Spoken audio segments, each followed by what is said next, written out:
Bom, estamos retomando depois de algumas semanas sem nos encontrarmos. Então, por isso estou sentindo a falta, certamente, de alguns irmãos, mas eu acredito que alguns estão chegando. E nós vamos compensar na segunda-feira que vem. Então, nós vamos ter a exposição hoje e segunda-feira que vem daremos início ao capítulo 3, que é... Eu não sei, eu acho que não tem capítulo igual ao capítulo 3 de Efésios nas Sagradas Escrituras. Algo que possa ser comparado à glória dessa passagem da carta de Paulo aos Efésios.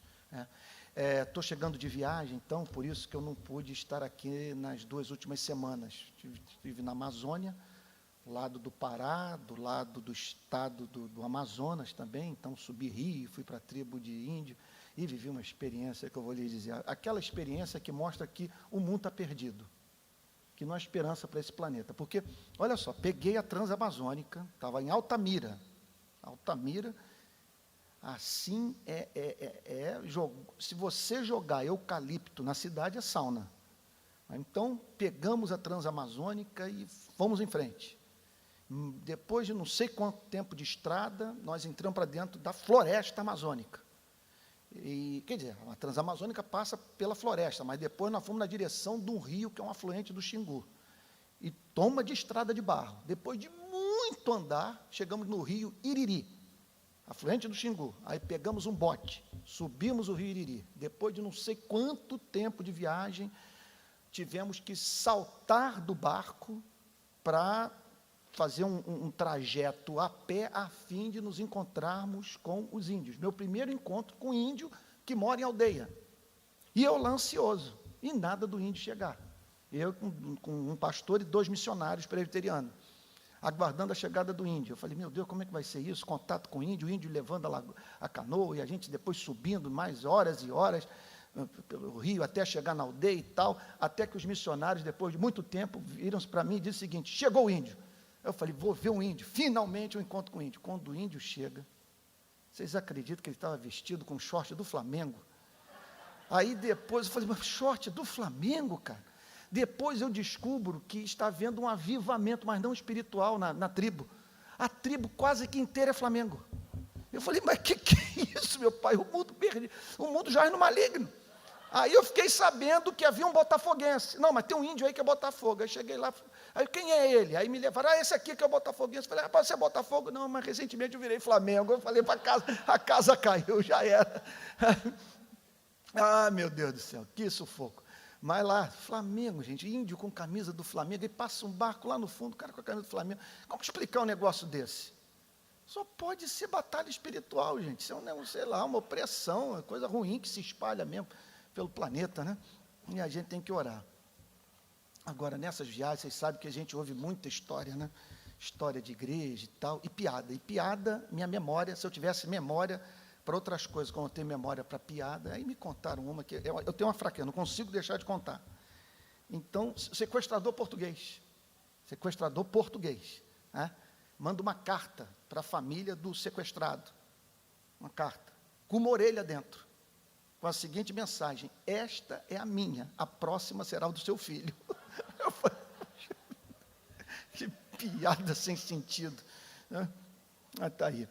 Vamos lá então, Efésios capítulo 2, hoje nós vamos encerrar o capítulo 2.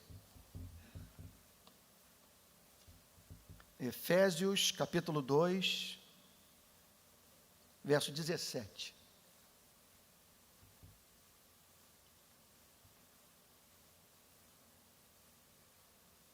Todo mundo aí encontrou? Então vamos lá. Obrigado. Muito obrigado. E vindo,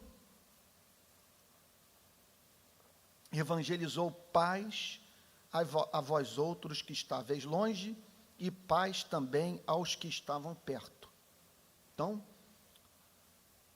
sobre o que essa passagem está falando? Trata-se de um verso que nos apresenta o principal desdobramento da obra de nosso Senhor e Salvador Jesus Cristo na cruz.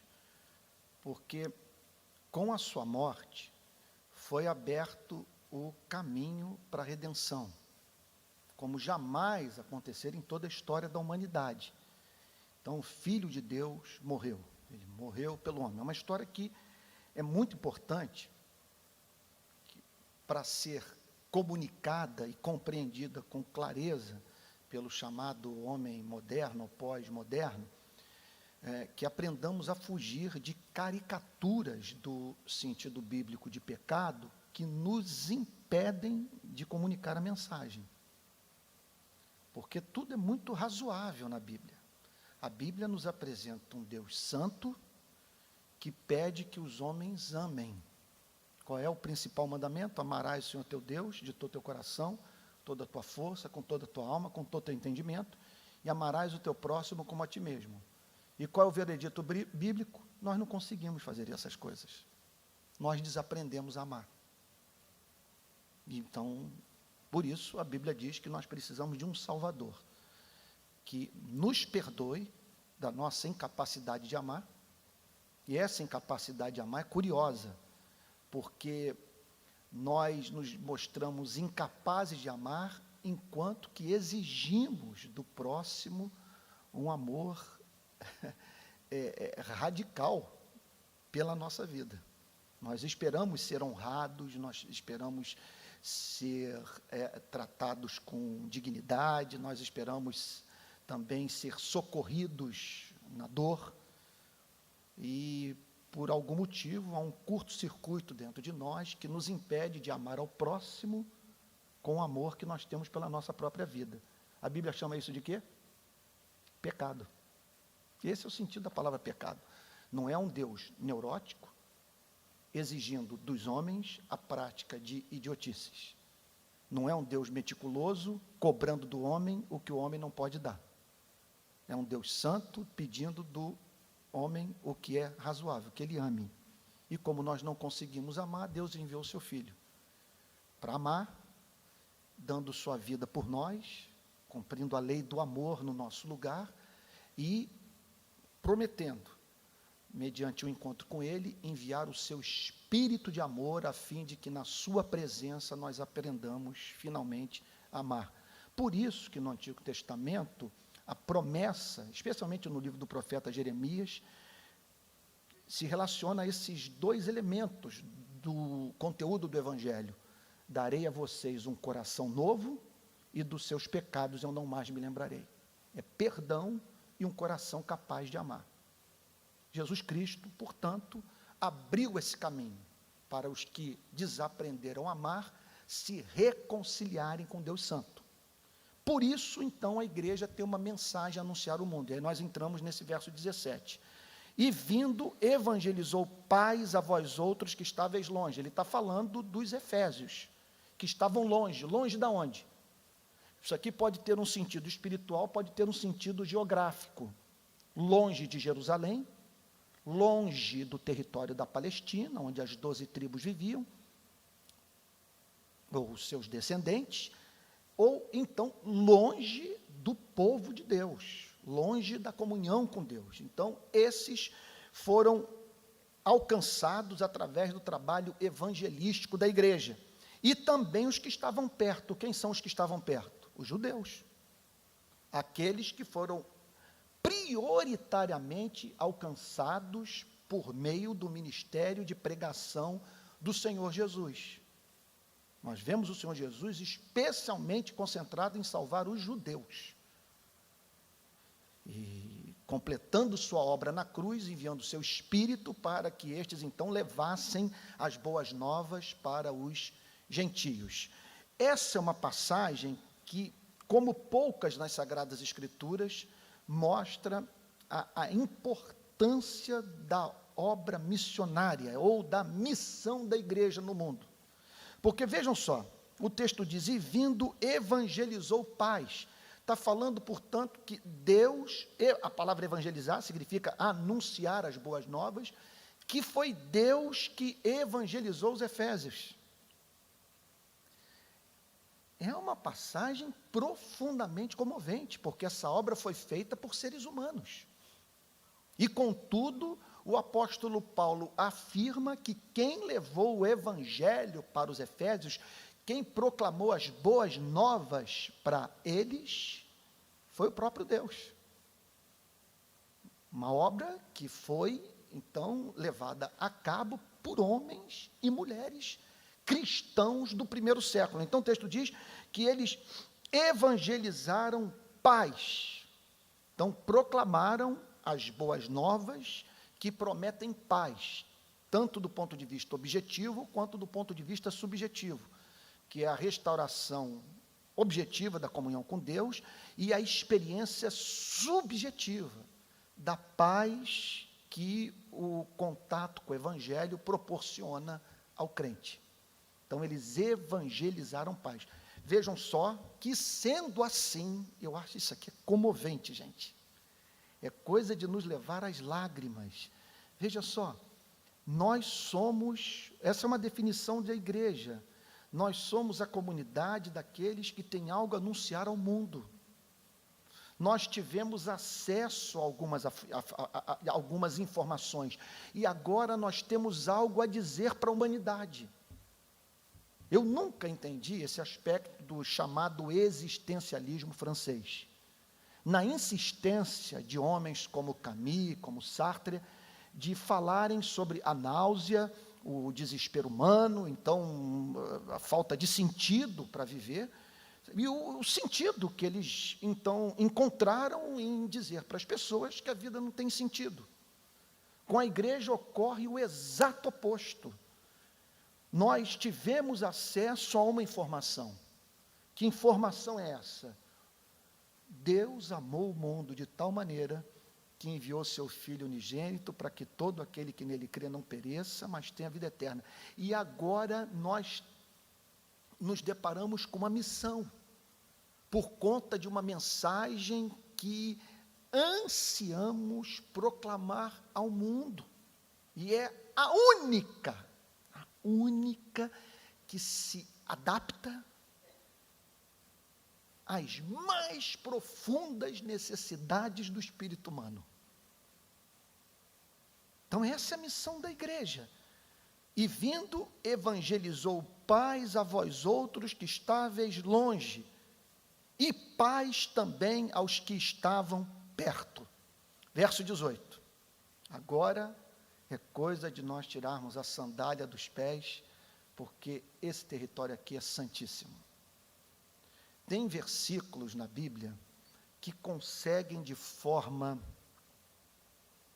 maravilhosa apresentar uma síntese do Evangelho. Se você os compreender, você terá compreendido a mensagem do Evangelho. E esse é um deles. Porque por ele quem? Por ele, ambos temos acesso ao Pai. Está falando de quem aqui? Está falando do Senhor Jesus. Por ele, Jesus, ambos temos acesso ao Pai. Então, veja só, é muito importante que frisemos que não há bênção da parte de Deus que possamos auferir nesta vida que não tenha como fonte a pessoa bendita do Senhor Jesus. Não é cristão, entendam o que eu vou lhes dizer, nós atribuirmos as bênçãos que recebemos única e exclusivamente ao amor de Deus. Veja só, para que as bênçãos do amor pudessem ser derramadas sobre as nossas vidas, necessário foi que o Filho de Deus morresse por nós. Então, a linguagem do cristianismo está anos-luz de distância dessa linguagem piegas, do amor, do Pai Celestial. É claro, a Bíblia fala sobre o amor do Pai Celestial, mas a mensagem do Evangelho sempre vai apresentar como sinônimo da palavra amor o nome de Jesus Cristo. Então, por ele, não é por causa do amor de Deus, é por causa de Jesus Cristo. Não existe essa história de uma pessoa ter uma compreensão do amor de Deus e e, portanto, se aproximar de Deus sem contar com a ajuda do mediador. Sempre é por Ele. Por Ele, ambos temos acesso. Ambos quem? Judeus e gentios. Ambos temos acesso. Essa palavra resume a glória do Evangelho. A maior bênção da salvação. É o verdadeiro privilégio, maior de todos, de nós sermos crentes e reconciliados com o Pai através de Cristo. É o acesso. Nós temos acesso a este lugar santíssimo. Nós, então, podemos ter hoje comunhão com Deus. Ser cristão, portanto, é você se aperceber desse fato. Estar certo de que, em razão da espécie de relação que você mantém com Deus através de Jesus Cristo, você tem acesso à presença de nada mais, nada menos daquele que por cuja palavra sustenta tudo que foi criado, o universo. Você tem acesso a Ele. Portanto, é da natureza do cristianismo esse elemento de segurança, esse elemento de certeza, de convicção. Você tem acesso a Ele, por Jesus Cristo, porque com a morte de Jesus Cristo, o véu do templo foi rasgado de cima embaixo. Por Ele, ambos temos acesso ao Pai. Observem que por Ele, ambos temos acesso, não é a Deus, é ao Pai. De certa forma, já falei isso em outras ocasiões, me permitam repetir, nós não temos comunhão com Deus, nós temos comunhão com o Pai. Não é, como disse C.S. Lewis, não é a palavra Deus que resolve os nossos problemas, que aquieta os nossos corações, que nos traz esperança, mas sim a definição de Deus que nos é apresentada pelo Evangelho. Nossa comunhão não é com Deus, nossa comunhão é com o Pai, que é Deus Todo-Poderoso. Sendo assim, toda oração deveria começar com meditação, com o uso do cérebro, com a dedicação à tarefa de pararmos para pensar no que estamos fazendo. Em primeiro lugar, levarmos em consideração o que Jesus fez por nós. O que Ele conquistou na cruz e a que preço para que tivéssemos comunhão com Deus.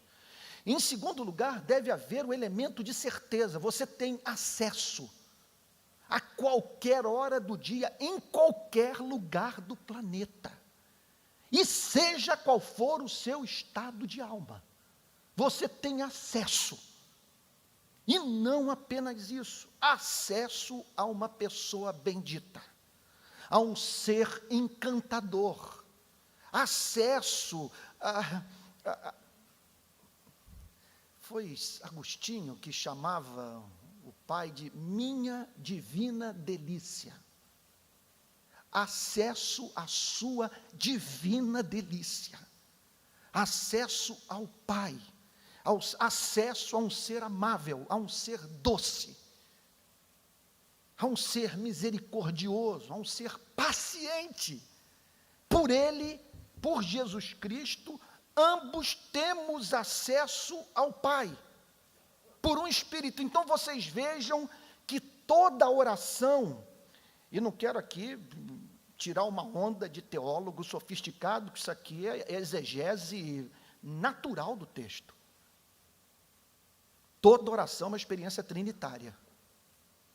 Veja só, por causa do sacrifício de Cristo, por causa do perdão que temos em Jesus, temos acesso ao Pai. Mas para termos acesso ao Pai através de Cristo, é necessária a obra do Espírito Santo. como que o Espírito Santo opera a fim de que nós tenhamos uma vida efetiva de oração. É o Espírito Santo que nos lembra do sacrifício de Cristo. É o Espírito Santo que nos encoraja a orar quando nós nos sentimos indignos, ao nos lembrar o amor de Jesus, o preço que foi pago, a extensão desse perdão. É o Espírito Santo que nos dá a esperança de sermos ouvidos. É o Espírito Santo que frisa na nossa mente que nós temos acesso. É o Espírito Santo que revela a doçura de Deus. É o Espírito Santo que nos leva a dizer, Abba, Pai. É o Espírito Santo que põe sede no nosso coração. É o Espírito Santo que desperta saudade pela presença de Deus. E vale a pena nessas horas nós nos lembrarmos da recomendação do grande Martin Lloyd Jones. Me perdoe aqui repetir. Ele diz o seguinte: sempre que você tiver o desejo de orar, ore. Não espere lavar a louça, não, sabe, sei lá, o carro, jogar água no jardim. E ele diz o seguinte: contando que o desejo vai permanecer até a hora que finalmente você encontrar espaço para orar. Você não tem essa garantia.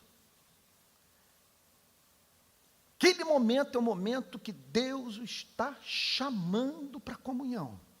Eis que estou à porta e bato. E todo aquele que ouvir a minha voz, abrir a porta, entrarei em sua casa, cearei com ele e ele comigo. Então vocês vejam a beleza da vida cristã, do amor de Deus e o milagre que envolve oração. Por ele, ambos temos acesso ao Pai em um Espírito. É Jesus Cristo que me encoraja, é Jesus Cristo que me faz ousar, apesar do meu pecado, a entrar na presença de um ser santíssimo. É o Pai cujo amor me encoraja a entrar na sua presença e ali apresentar o que me aflige, ou em adoração perplexa, prestar a Ele culto em espírito e verdade, e é o Espírito que revela todas essas promessas e privilégios que envolvem a vida de oração, de comunhão com o Pai, através de Cristo, no poder do Espírito Santo. Então, essa é uma passagem central para nós entendermos a dinâmica da oração, porque por Ele, ambos temos acesso ao Pai em um Espírito. Isso é o Evangelho. Isso que fez com que os missionários cristãos partissem para Éfeso. O que os moveu foi esse sentimento de compaixão, e isso tem que ser comunicado. É a mensagem de que o homem mais carece. Aí está a resposta para todos os dramas da humanidade. Por ele, ambos temos acesso ao Pai em um Espírito. Foi essa mensagem que eles proclamaram. E aqui o apóstolo Paulo chama a atenção dos efésios para esse privilégio maravilhoso. Judeus e gentios, através de Cristo, tendo acesso ao Pai, sob a influência do Espírito Santo. Verso 19. Assim, já não sois estrangeiros. Por que assim já? Esses conectivos, essas conjunções adversativas que aparecem nas Sagradas Escrituras, não podem jamais ser esquecidas por nós. Esse assim já estabelece uma conexão com o que o apóstolo Paulo havia acabado de falar. Sendo Deus um Deus doce, amoroso, a quem podemos chamar de Pai, que pelo sangue de Cristo nos permite ter acesso à sua presença, e que envia aos nossos corações o Espírito para despertar saudade, ou senso de fragilidade, associado à certeza de que no Pai, na presença dEle, encontramos muito mais do que é necessário para viver. Em razão de tudo isso ser fato sobre a vida da igreja, ele diz: não sois estrangeiros. Que significa: não somos sírios buscando refúgio na Alemanha. Nós somos cidadãos.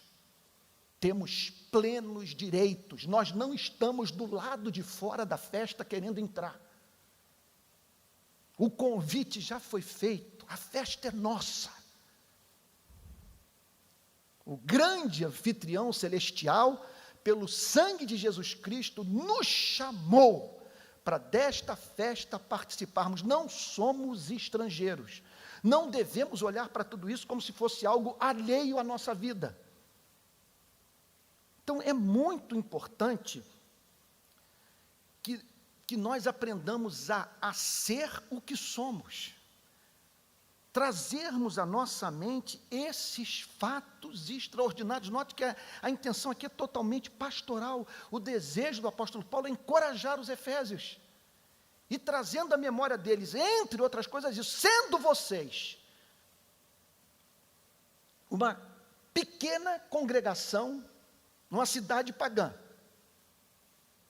lavada pelo sangue do Cordeiro, e, portanto, tem acesso ao Pai, e que se encontra sobre a influência do Espírito, que os estimula a ousar entrar na presença de Deus, sem terem medo de praticarem um ato de profanação.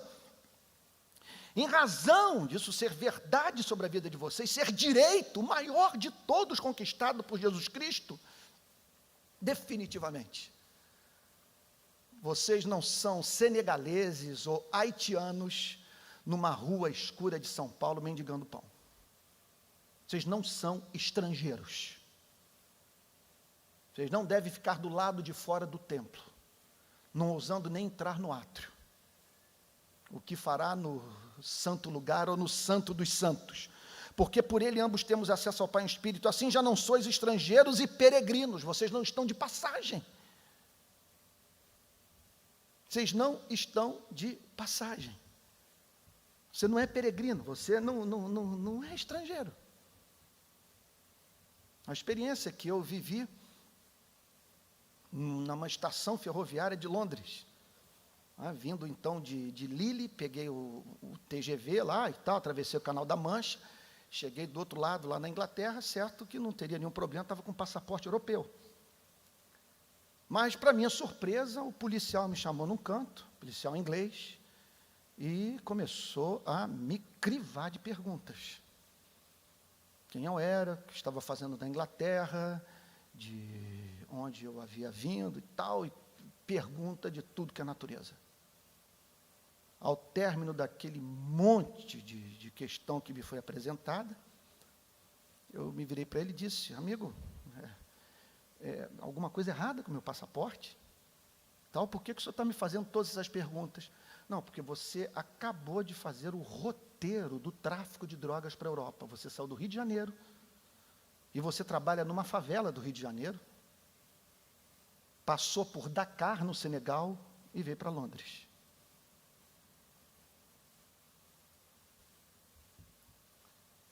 O que eu posso lhe dizer é que nós, cristãos, do ponto de vista da nossa comunhão com Deus, não precisamos passar por essa espécie de constrangimento, porque nós não somos estrangeiros, nós não somos peregrinos, nós somos o povo a quem Deus chama de menina dos seus olhos, seus filhos, que têm acesso não é ao Criador, tem acesso ao Pai. E que por isso não pode olhar para esses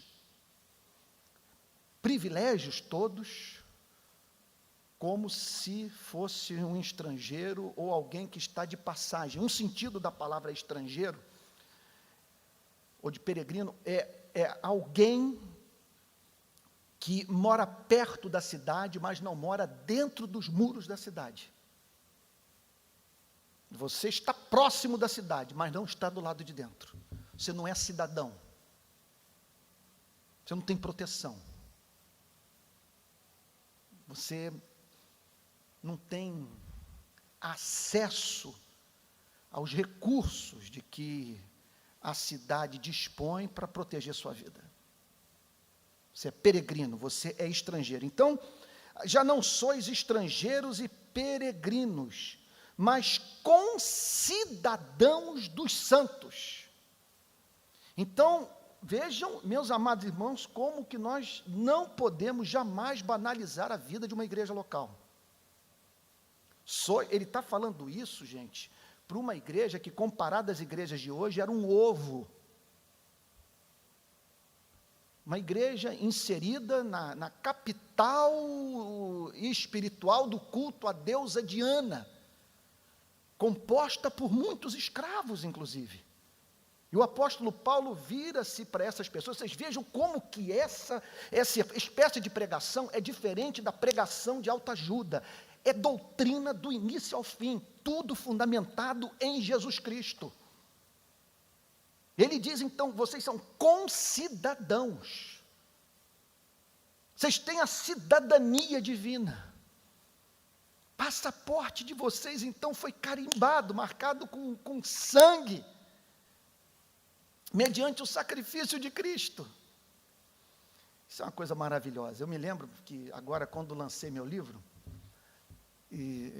eu dediquei o livro a um dentista da minha igreja, que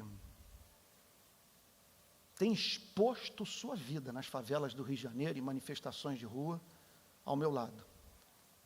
Parceiro, um irmão mais velho, que Deus me deu. Então, falei, vou dedicar o meu novo livro a ele, o Gregório Dotorovitch. E, então, eu quis que o livro chegasse às mãos dele por meu intermédio. E fiz o que pude para que ele não recebesse a informação de que o livro foi dedicado a ele através de uma outra pessoa. Então, fui num domingo de manhã, antes do culto das 9 na nossa igreja, bem cedo. Eu liguei para ele, ele falou, olha, eu estou viajando, mas você pode deixar na porta do meu condomínio. Então, fui lá no Itanhangá, deixei o livro na porta ali, na portaria do condomínio dele, e parti. Aí ele me contou o seguinte relato. Quando eu recebi o livro, eu e a Bia, a mulher dele, nós lemos o livro e falamos o seguinte, mas, quer dizer, examinamos as primeiras páginas e tal, e nos chamou a atenção o fato de você não ter escrito nada. Sabe? Por que o Antônio não escreveu uma dedicatória e tal? Sei lá, um falou para o outro, não sei. Vai ver que ele vai fazer isso depois. Até que ele havia acabado de chegar da viagem, resolveu dar uma lida na primeira página do livro, na dedicatória. Ele começou a ler, ele conta que começou a gelar, porque ele passou a se reconhecer no que estava escrito. Calma aí, onde que isso vai chegar?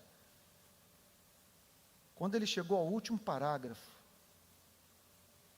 e tomou consciência de que o livro havia sido dedicado a ele, por isso que eu não escrevi nada em próprio punho, ele e a mulher desataram a chorar. E talvez você esteja dizendo, mas isso é tão pequeno, para que essa comoção toda? É devido à espécie de relação que nós mantemos. E palavras dele, você me eternizou. E eu fiquei pensando, meu Deus, não é isso o batismo com o Espírito Santo? Não é esse o amor de Deus pela igreja? Não é algo superficial, não é algo que a borracha pode apagar. Não é tinta, faz parte do corpo, está impresso. Isso é o sentido de você ser concidadão dos santos. É plenos direitos. Isso significa o seguinte, onde você estiver, será maioria. Nunca estará só. Quem tocar em você estará tocando na menina dos olhos de Deus. O anjo do Senhor estará ao seu redor. São muitos, se é apenas um, ninguém sabe. Há uma disputa entre católicos e protestantes. Alguns protestantes falam que é apenas um anjo, os católicos dizem que são vários, que mudam também de turno, sei lá.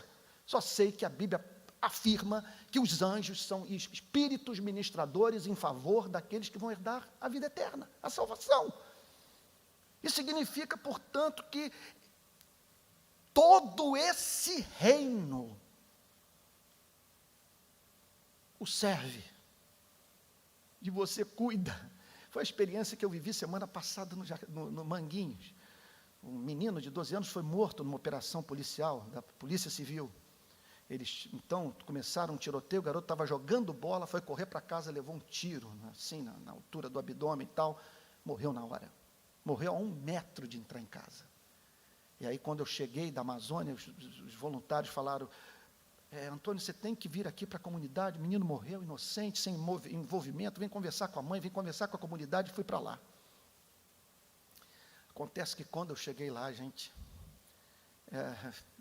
entrei com o meu carro, fui recebido por um monte de gente armada, pistola na mão, até que eu ouvi um dizer, eu conheço ele, deixa passar. Ao que eu botei a cabeça para o lado de fora, eu falei, parceiro, nunca na toda a minha vida eu fiquei tão feliz de ser reconhecido por alguém. Ao que ele estendeu a mão para mim, com a pistola na mão, me cumprimentou, e com o drone da polícia na nossa cabeça, filmando tudo. Eu não sei se filmou essa cena, só sei que agora tem um drone na comunidade, que capta as imagens de tudo que está acontecendo ali. O que sei é que, nesses ambientes, eu nunca entro sozinho, porque eu sou concidadão dos santos. Eu adquiri por um ato de graça esta cidadania.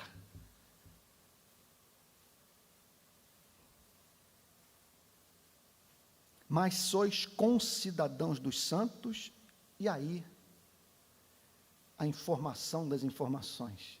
Isso é uma boa nova. Sois família de Deus.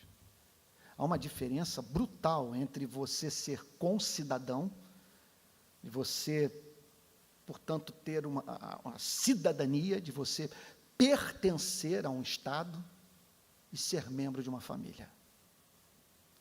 Aqui está falando do rei,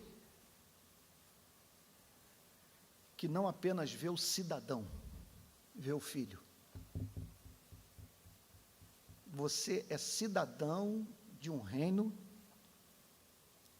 cujo rei o tem como filho. Sois família de Deus. Então vocês vejam o valor da igreja. E o privilégio que Deus me concede nessa noite é o maior de todos, de poder servir aos concidadãos, à família de Deus. Não há ato de serviço a essa igreja que não faça o Pai sorrir. Esse texto, portanto, ressalta o valor da igreja aos olhos de Deus. E não há a mínima dúvida, à luz dessa passagem, que há uma diferença brutal entre os cristãos e os não cristãos, entre a igreja e o mundo. O que o texto está dizendo é o seguinte, que alguns não são família. Alguns continuam sendo estrangeiros. Alguns não têm esta cidadania. É claro que isso está falando de privilégios. E como também, não há mínima dúvida que isso está falando de responsabilidade.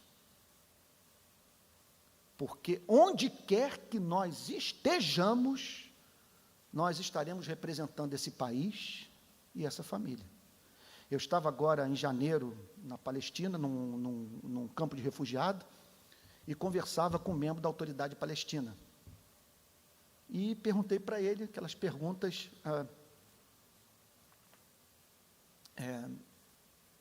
de quem tem curiosidade, que estava vivendo aquela experiência pela primeira vez, de ir num assentamento e de num campo de refugiado. E perguntei para ele sobre os vícios com os quais nós lidamos aqui no Ocidente, os problemas morais que nós enfrentamos e tal.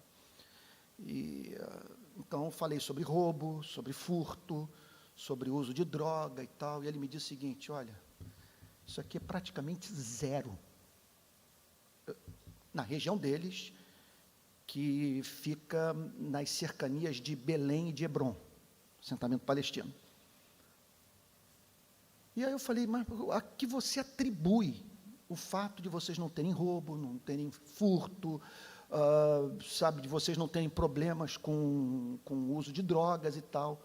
Sabe o que ele me disse? Que na cultura da Palestina é de valor inestimável e inegociável a honra da família. Que quando você comete um delito, você traz desonra para o seu pai, para a sua mãe, para os seus avós, para os seus tios, e eles abominam a ideia de prejudicar pessoas a quem eles amam. Eles não querem ver um pai idoso lá, grisalho, andando de cabeça baixa, num assentamento daquele, pelo fato do filho ter se envolvido com uma prática criminosa. Multiplique isso no infinito, e você terá uma ideia do que significa ser cidadão do reino de Cristo, ser membro dessa família. Eu recebi um e-mail agora que eu gelei.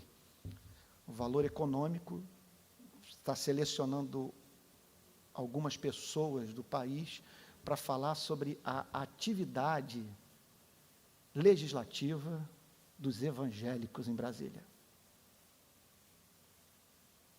Falei: Pai Santo, já chega de inimigo na minha vida. Agora, mais esse, eu vou ter que dizer publicamente que eu penso sobre esses homens, alguns dos quais bandidos.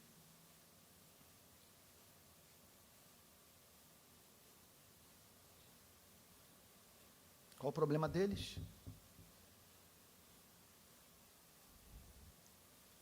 Estão desonrando a família. Eles estão trazendo humilhação para esse país. Eles não estão honrando a Nova Jerusalém, a pátria celestial. Mais do que isso, não estão honrando o rei, a quem eles afirmam servir. Portanto, privilégio e responsabilidade. Já não sois estrangeiros e peregrinos, mas concidadãos dos santos, e sois família de Deus. Verso 20. O bom desse método é que a gente sabe quando está terminando, né? Está avançando. Edificados sobre o fundamento dos apóstolos e profetas. Então, aqui muda de metáfora. Então, nós tivemos uma metáfora tirada da polis, da vida política, quer dizer, cidadãos do reino, uma metáfora também que compara o status, vamos assim chamar, sem querer ficar aqui de snobismo, o status cósmico do crente, quer dizer, compara a experiência de um filho amado no seio de uma família, e agora ele apresenta a igreja como um templo, que tem como fundamento os apóstolos e profetas. Por que apóstolos e profetas? Porque a igreja inteira está edificada sobre o Antigo e o Novo Testamento. Os profetas representando o Antigo Testamento, os apóstolos representando o Novo Testamento, a Nova Aliança. O que significa que não há igreja sem Bíblia. Este é o fundamento, e ai de nós, a Bíblia inclusive faz sérias advertências para os ministros. dizendo até mesmo que alguns vão entrar no reino dos céus, são filhos de Deus, mas vão entrar como que pelo fogo, dando a impressão que vão passar por algumas provas, por não terem manifestado zelo pelo bem-estar da igreja, especialmente do ponto de vista de procurar edificar sobre o fundamento material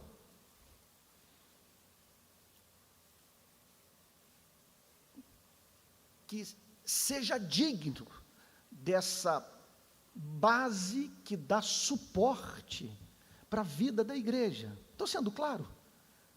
Ele diz então que nós estamos edificados sobre o fundamento dos apóstolos e profetas, o que, portanto, significa que é isso que dá estrutura e que sem este fundamento não há igreja. Você simplesmente tem alguma coisa que cedo ou tarde vai passar por alguma espécie de prova e que demonstrará, portanto, a sua falta de raízes, ou, pensando na metáfora, de alicerce. Vocês vejam, nesse sentido, a importância de um culto como esse de segunda-feira, a importância de uma escola dominical, o valor das pregações expositivas do domingo de manhã e do domingo à noite. Cada encontro desse representa o cuidado com aquilo que mantém a igreja de pé.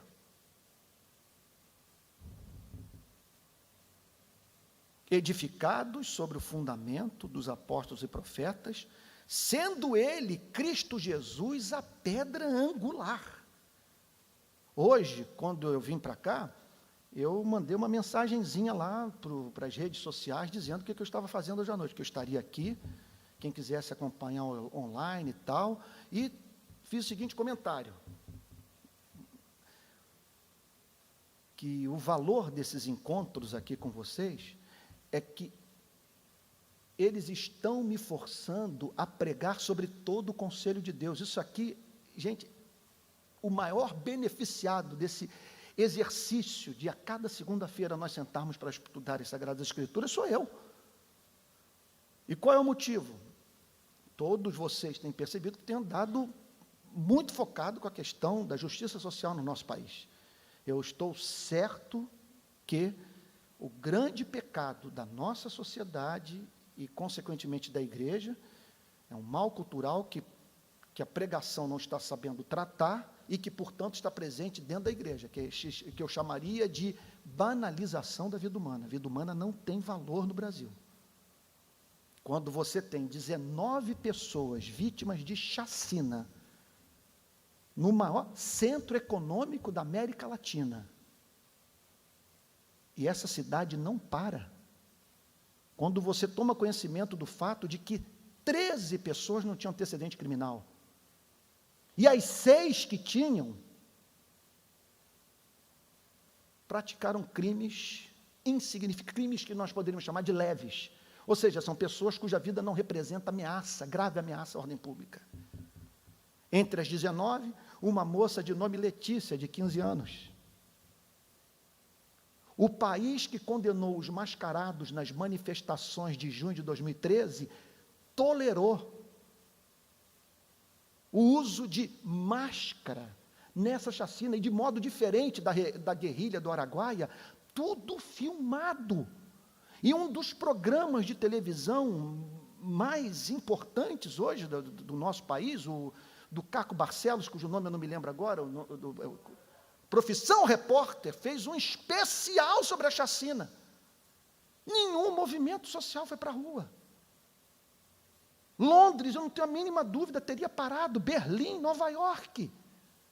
Por que São Paulo não vai para a rua? E agora, 2 dias atrás, mataram 4 meninos de 16 a 18 anos, entregadores de pizza, nenhum com antecedente criminal. É a 15ª chacina em São Paulo este ano. Com o crime organizado, com os grupos de extermínio, incrustados no aparelho do Estado. O que está por trás disso? Não há mínima dúvida, a vida humana não tem valor no Brasil. E você acaba, portanto, carregando na dose. Nas minhas andanças por aí, esse tem sido o meu tema principal. Mas até que eu chego aqui na segunda-feira. E sei que estou diante de um auditório seleto. Crentes com muito tempo de caminhada, pastores, e mais importante que tudo isso, pessoas que eu amo e que eu tenho como inteligentes. E que esperam que seja feita a exposição do texto. E ao me dedicar a essa tarefa, a Bíblia está me pautando e me obrigando a pregar todo o conselho de Deus. Então esse é o valor desse exercício, da pregação expositiva de livros inteiros da Bíblia, porque evita que o pastor se torne monotemático, que só fale sobre batalha espiritual, só fale sobre missões, ou grupo pequeno, sei lá, ou família. Isso tem íntima relação com esse trabalho de estabelecer os alicerces, o fundamento dos profetas e dos apóstolos. Agora, notem bem, os profetas e apóstolos falaram sobre muita coisa. E dentro dessa mensagem nós encontramos uma que é a mais importante de todas, que é aquela que tem relação com a pessoa bendita de nosso Senhor e Salvador Jesus Cristo. Quando o apóstolo Paulo diz que Jesus é a pedra angular, quer dizer, é a pedra que dá coesão ao edifício, que não permite que ele tombe, que mantenha as paredes conectadas. O apóstolo Paulo está dizendo que não há igreja sem Cristo, e que todos nós deveríamos ser especialistas em Jesus Cristo, e mais do que isso, imitadores de Cristo, amantes de Cristo. Ele é o texto diz que ele é a pedra angular, no qual todo edifício, então aqui é uma metáfora tirada da arquitetura, no qual todo edifício bem ajustado, vocês vejam a importância dos pastores, dos presbíteros, dos diáconos, especialmente, bem verdade que todos têm esse dever, de zelar pelo bem-estar da igreja, mas especialmente estes que receberam essa comissão, de lutar para que o edifício esteja bem ajustado e crescendo para santuário dedicado ao Senhor. Poucas passagens nos estimulam tanto ao trabalho de dedicação à edificação da igreja, porque o que o texto está dizendo, notem bem, que o Espírito Santo atua na igreja a fim de, olha só, gerar uma harmonia entre os cristãos, comparável à harmonia que você encontra num templo, no qual cada pedra está harmoniosamente disposta. E o texto diz que trata-se de uma edificação que tem como objetivo transformar a congregação dos justos num santuário para manifestação da Shekinah de Deus. O que significa, portanto, que é a intenção de Deus que, através do ministério da pregação da palavra, com esse fundamento muito bem fixado, haja algo entre nós que nos ponha em contato uns com os outros através do amor, mediante a fé em nosso Senhor e Salvador Jesus Cristo, de maneira que nós nos transformemos em santuário, em lugar santo, a fim de que a glória de Deus se manifeste entre nós. Cresce para santuário dedicado ao Senhor. O que significa, portanto, se nós formos pensar na consequência final, transtemporal disso tudo, que a obra do Espírito Santo hoje na vida da igreja tem como objetivo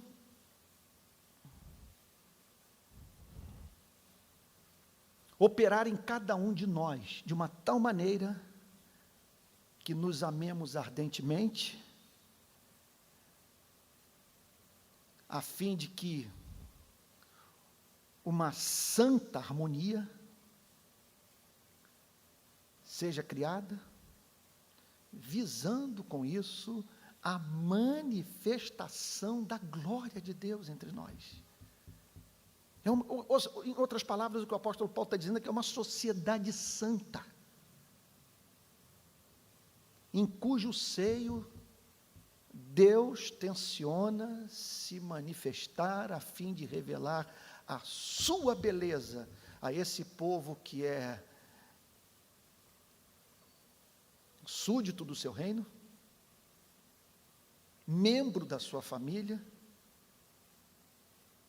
e templo para a manifestação da sua glória. E o último versículo: no qual também vós, mas agora ele está falando sobre os Efésios, e ressaltando o seguinte fato: isso aí não é uma bênção exclusiva para judeus, é para toda a comunidade da fé, no qual também vós, juntamente com quem? Juntamente com os crentes de Jerusalém, juntamente com os descendentes de Abraão que se converteram, no qual também vós, juntamente, estáis sendo edificados. Quando você para pensar como que essa edificação está sendo feita, é um negócio de você perder o fôlego. Porque o que o texto me leva a crer é que isso está acontecendo nessa noite. Quando os irmãos, humildemente, numa segunda-feira, separam um tempo, isso é um negócio que eu não sei como que os pastores não tremem diante disso. É algo raro. Pessoas se sentarem para participarem de um monólogo de 1 hora, gente. E por que o fazem? Porque amam a Jesus, porque têm fome de Deus, porque têm esperança de, numa noite como essa, encontrarem algo que as aproxime mais do seu Criador. E eu, ao mesmo tempo, tomado desse senso de privilégio, porque quando o texto diz, no qual também vós juntamente estáis sendo edificados, eu pergunto, como que essa edificação se dá? Se dá mediante o que está acontecendo nessa noite. Mediante a pregação da palavra de Deus também, não exclusivamente, no qual também vós juntamente estáis sendo edificados para a habitação de Deus no Espírito, para que Deus habite nessa sociedade santa que vive em harmonia.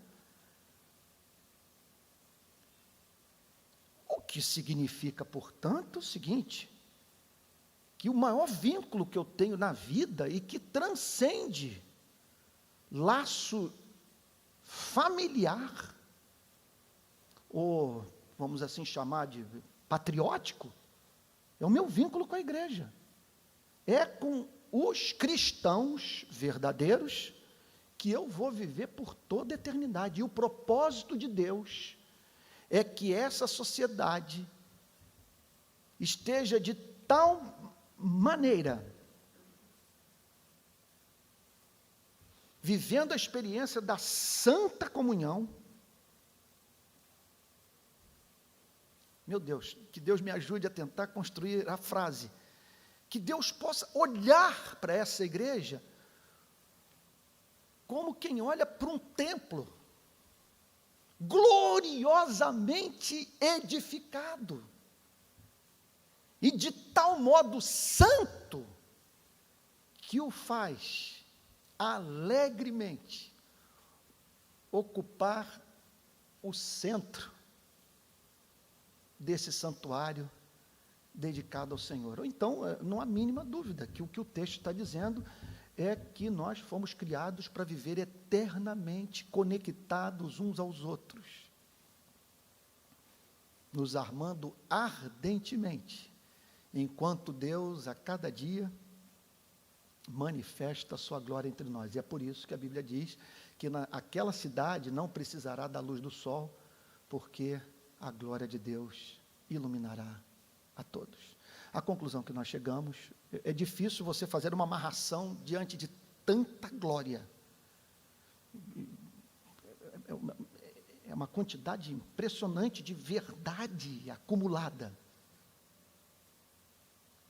Então, Por um lado, nós somos chamados a pensar na nossa própria vida. E como nós seríamos mais felizes se tomássemos consciência de quem nós somos. Concidadãos dos santos, família de Deus, pedra viva desse santuário. Povo que pelo Filho tem acesso ao Pai no poder do Espírito Santo. Tem uma mensagem a proclamar ao mundo. Ao mesmo tempo, é uma passagem que nos chama para tomar consciência da nossa responsabilidade, de vivermos à altura de tão grandes privilégios. O valor, portanto, de representarmos bem essa família, representarmos bem esse Estado. Não há mínima dúvida que essa passagem ressalta o fato de que há uma diferença brutal entre a igreja e a sociedade secular. O texto está dizendo com clareza que uns são estrangeiros, outros não. Uns são família de Deus, outros não. Aí eu fico pensando, se você não é pedra desse santuário, o que você é no universo? E tudo isso nos enche, e aqui eu concluo, de zelo pela igreja. Porque se a igreja é tudo isso,